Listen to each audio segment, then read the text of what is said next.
مظلوم عوامی تحریک پاکستان پارٹی چیئرمین حاجی صادق خان اچکزئی سے جنوبی وزیرستان کے مشیران جرگہ کی ملاقات۔ حاجی صادق خان اچکزئی کو مشیران جرگہ نے متاثرین کے مسائل اور ساتھ ساتھ معاوضے نہ ملنے سے تفصیلی طور پر آگاہ کیا۔ مشیران جرگہ کا کہنا تھا آپریشنوں سے جنوبی وزیرستان کے لوگوں کے مسائل میں حد سے زیادہ اضافہ ہوا اور مسائل کے حل کے لیے کسی نے کوئی قدم آج تک نہیں اٹھایا۔ ان کا کہنا تھا جنوبی وزیرستان کے متاثرین کے لیے 80,000 سے زائد معاوضے کے ٹوکن جاری ہوئے مگر آج تک رقم نہیں دی گئی اور نہ نقصانات کا ازالہ کیا گیا۔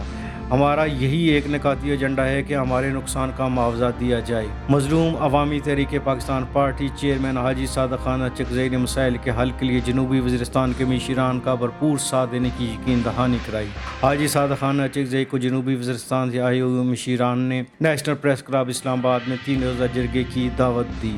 حاجی صادق خان اچکزئی نے نہ صرف اس دعوت کو قبول کیا بلکہ یہ بھی کہا کہ مسائل کے حل کے لیے وہ ہر پلیٹ فارم پر ساتھ دیں گے۔ قبائلی عوام نے پاکستان کی خاطر بہت قربانیاں دیں۔